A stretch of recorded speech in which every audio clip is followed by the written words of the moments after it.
دوستو، آپ لوگوں نے کوہ کاف کا نام تو کہیں نہ کہیں پر ضرور سنا ہوگا۔ ایک ایسی جگہ، ایک ایسا علاقہ جو جنوں، پریوں، بھوتوں اور نہ جانے اس طرح کی کون کون سی مسٹیریس چیزوں کے لیے جانا جاتا ہے۔ ایک ایسا علاقہ کہ جس کے بارے میں کہا جاتا ہے کہ وہاں پر ہمیشہ اندھیرا رہتا ہے، کیونکہ وہاں پر سورج، چاند اور اس طرح کی کسی بھی چیز کی روشنی پہنچتی ہی نہیں ہے۔ ایک ایسا علاقہ کہ جس کے بارے میں مانا جاتا ہے کہ وہاں پر آج تک کوئی انسان پہنچ ہی نہیں سکا ہے۔ ایک ایسا ڈراونا پہاڑی علاقہ کہ جس کے بارے میں کوئی تو کہتا ہے وہ جنوں اور پریوں کا گھر ہے، ان کی دنیا ہے، تو کوئی کہتا ہے ہماری اس دنیا سے دوسری دنیا میں جانے کا ایک خطرناک راستہ ہے۔ تو سوال یہ ہے کہ آخر یہ کوہ کاف ہے کیا؟ اس کی حقیقت کیا ہے؟ کتابوں میں اس کے بارے میں کیا لکھا ہے اور آج یہ ہماری دنیا کے کس دیش میں موجود ہے؟ تو چلیے کوہ کاف سے جڑے سارے ہی سوالوں کے جواب جاننے کی کوشش کرتے ہیں، مگر اس سے پہلے میری آپ لوگوں سے چھوٹی سی ریکویسٹ ہے کہ اگر آپ لوگوں نے ابھی تک ہمارے اس چینل کو سبسکرائب نہیں کیا ہے تو چینل کو سبسکرائب کر لیں اور گھنٹی کے بٹن کو دبانے کی رسم بھی ساتھ ہی ادا کر دیں، تاکہ اس طرح کی ہسٹوریکل اور نالجبل ویڈیوز کا یہ سلسلہ ہم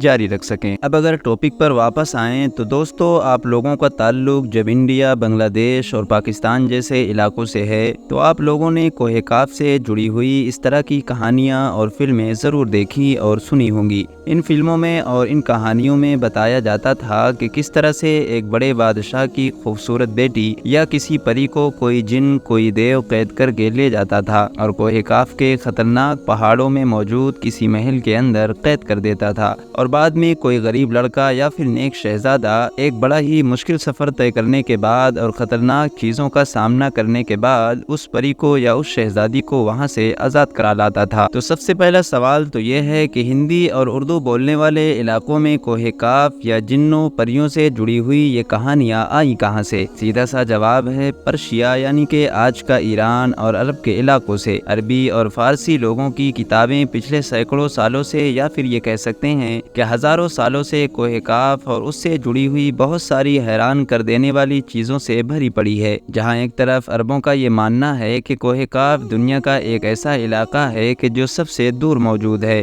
اور جہاں پر عام طور پر انسان نہیں پہنچ سکتا ہے، تو وہیں دوسری طرف فارسی لوگوں کی کتابوں میں کوہ کاف ایک ایسے پہاڑی سلسلے کو کہا گیا ہے کہ جو کوکاس کے شمال کے علاقے میں موجود ہے اور جس کو ابھی تک دنیا کی کوئی بھی سلطنت فتح نہیں کر سکی ہے۔ کل ملا کر پرانی کتابوں نے اس پہاڑ کو بے شمار راجوں سے بھر رکھا تھا۔ عربی اور فارسی میتھولوجی سے الگ ہٹ کر مسلم روایتوں میں کوہ کاف کو ایک ایسے پہاڑ، ایک ایسے علاقے کے طور پر بتایا گیا ہے کہ جو جناتوں اور پریوں کا گھر ہے، اور جہاں پر الگ الگ دور میں جناتوں نے اپنی کئی بڑی بڑی سلطنتیں بھی قائم کی ہیں۔ دوستو، 13ویں صدی میں زکریا القزوینی نام کے ایک رائٹر گزرے ہیں جنہوں نے ایک بہت ہی مشہور کتاب لکھی تھی جس کا نام ہے عجائب المخلوقات و غرائب الموجودات۔ اس کتاب میں انہوں نے کاسمولوجی کے فیلڈ میں ایک تھیوری دی ہے، ایک نظریہ پیش کیا ہے، جس میں انہوں نے کہا ہے کہ اس آسمان کو خدا نے اپنے حکم سے تھام رکھا ہے تاکہ وہ زمین پر نہ گر جائے، جبکہ زمین کے اوپر الگ الگ پہاڑوں کا ایک لمبا سلسلہ، ایک لمبی چین موجود ہے جس میں کوہ کاف بھی شامل ہے، جو اس سلسلے کو کھوٹی کے طور پر اپنی جگہوں پر تھامے رکھتا ہے۔ صرف زکریا القزوینی ہی نہیں بلکہ مشہور صوفی بزرگ جلال الدین رومی کی رائٹنگ میں بھی کوہ کاف کا ذکر ملتا ہے۔ انہوں نے لکھا ہے کہ دنیا کے سب سے طاقتور بادشاہوں میں سے ایک یعنی حضرت ذوالقرنین نے آب حیات کی تلاش میں مشرق کا سفر کیا تھا، اور وہ آگے بڑھتے بڑھتے کوہ کاف تک جا پہنچے تھے، جہاں پر پھر انہوں نے دیکھا کہ قیامت کے وقت سور پھونکنے والا فرشتہ یعنی کہ حضرت اسرافیل سور پھونکنے کا انتظار کر رہے ہیں۔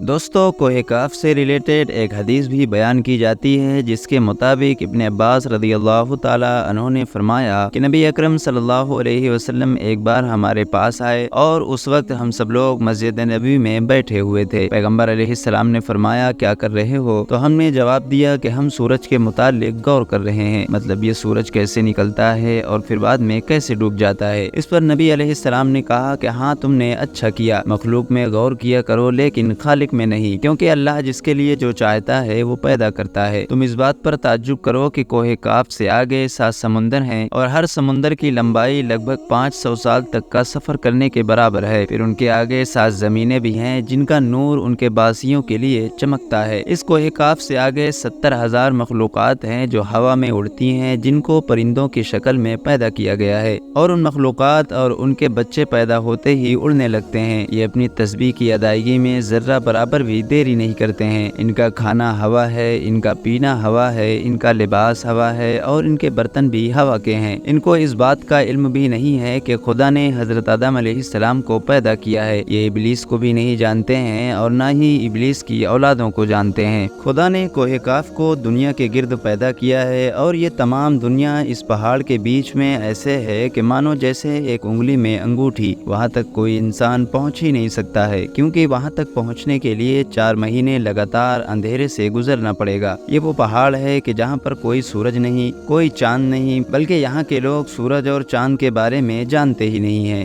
ان کو نہیں پتا کہ خدا نے سورج اور چاند کو بنایا ہے۔ ان کے پاس جو بھی روشنی پہنچتی ہے وہ دراصل کوہ کاف کی ہوتی ہے۔ یہاں پر رہنے والے یہ لوگ جڑی بوٹیاں کھاتے ہیں اور ان کے بدن پر لباس نہیں ہوتا۔ اس پر صحابہ کرام نے نبی علیہ السلام سے پوچھا، کیا یہ لوگ فرشتے ہیں؟ اس پر جواب دیا کہ وہ فرشتے نہیں، لیکن ان کی فرما برداری خدا کے ساتھ فرشتوں جیسی ہی ہے۔ دوستو، اس کے علاوہ بھی آپ لوگوں کو بہت ساری الگ الگ کتابوں میں، اور اسپیشلی جو صوفیزم ہے ان کی کتابوں میں، اس کوہ کاف سے ریلیٹڈ بہت ساری الگ الگ طرح کی روایتیں اور چیزیں ملیں گی۔ مگر اب سوال یہی ہے کہ آخر اتنی عجیب و غریب جگہ کیا واقعی ہماری اس دنیا میں ہے، اور اگر ہے تو کہاں پر موجود ہے؟ تو دوستو، سب سے پہلے تو میں آپ لوگوں کو یہ بتاتا چلوں کہ کوہ کاف سے ریلیٹڈ کوئی بھی روایت آپ لوگوں کو مسلمانوں کی جو حدیثوں کی بڑی کتابیں ہیں، مطلب جو سب سے زیادہ اوتھینٹک مانی جاتی ہیں، ان میں کہیں پر نہیں ملے گی۔ اور جو روایت، جو حدیث میں نے آپ کو ابھی سنائی اور جو کافی مشہور بھی ہے، وہ دراصل تاریخ